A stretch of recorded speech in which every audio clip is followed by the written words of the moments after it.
Grabe, lupit nito guys, oh. So, yung kalan, double burner. Yan. So, ginawang angkel na. Amazing! Yan. Yan. May panggatong. So, yung kinalas ni kuya.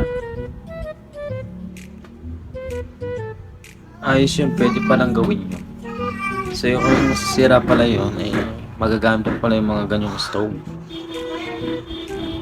Yan. Pinaklas ni kuya. Yan. Sundan nyo lang mga kaps kung paano niya ginagawa. Ang husay niya, oh. Yun. So, susukatin. Ihiwain. Yan. Magkabilang gilid. Maayos at walang anumang mangyayari hindi maganda. Guys, okay? So, ganyan lang. Pang-relleno. Pampalakas loob. Manggagaling yun mga kabs. Una, parang magiging lalagyan ng semento. Yan. Kailangan syempre may gagamitin na styrofoam. Yan. Inuhulma, square. Yan. Labasan ng apoy. O dalawa yung ginagawa niya. Ayun. Dalawa syempre. Tapos hahaluin ng semento. Yan. Pero yan. Yan. Sobrang bilis niya talaga. So, sa mga sundan nyo lang yung mga step na ginagawa niya. Yan. Latag lang na may plastic. So, nilagay na yung styrofoam doon sa pinakadaanan ng apoy. Yan. Tinipan yung lagay niya ng hose para siyang sasementuhan. Yan mga kabs, oh. Sinesementuhan na. Yan. Tingnan nyo lang guys kung paano niya ginagawa. Amazing talaga to guys. Kaya yan. Nilagay na yung styrofoam. Kapag siya yung hulmahan. Yan. Siniksik doon sa may gilid-gilid. Yan. Yan. Ganda ng kalan nito guys, oh. Yan. May butas na maliit. Yan.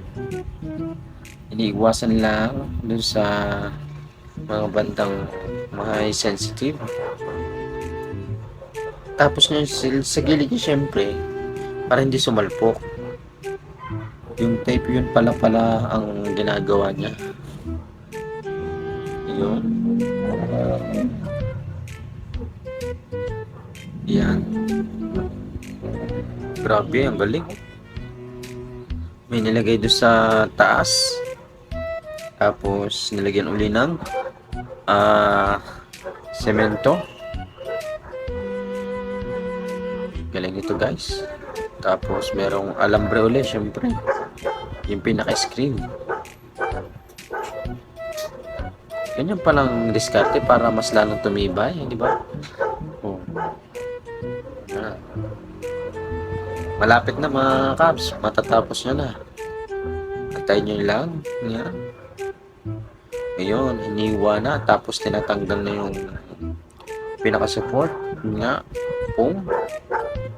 Styrofoam. Yan. Tapos, yan. Tinanggal na. Ayan. Kita nyo guys, oh. Tinanggal na yung styrofoam.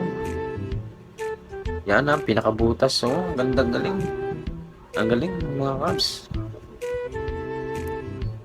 Ayun.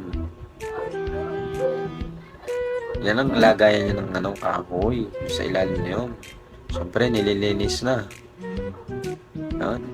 Pati ito sa may kahoy na lagayan. Ngayon yung pinaka pagpapatungan. Yan. Pinatasan. Para bagang tinanggal yun na sa ilalim, then ilalagay na dun sa may burner. Yan, kita nyo guys, oh, ang galing. Amazing talaga. Kita nyo pa ng pagkakagawa nyo. Napaka solid. Di ba? Kaya lang, medyo mabigat din yan. So, nilalagyan na ng kahoy. Yan. Sisindihin na. Oh. Pero kung kayo ay mas magaling to isa bumili kayo ng mamahaling gas stove. Yan o, dalawa pa ang maluluto nyo. Grabe oh. Oo. Ayos eh. Pwede. Nakapagluto ng mga gulay-gulay. Ang galing talaga nito mga kabs. Cool na cool. Talagang makakatipid kayo sa mga gastusin na ito kagaya niyan. Pwede palang gamitin, pwede palang gawin yung ganyan idea, di ba? So, thank you mga kabs.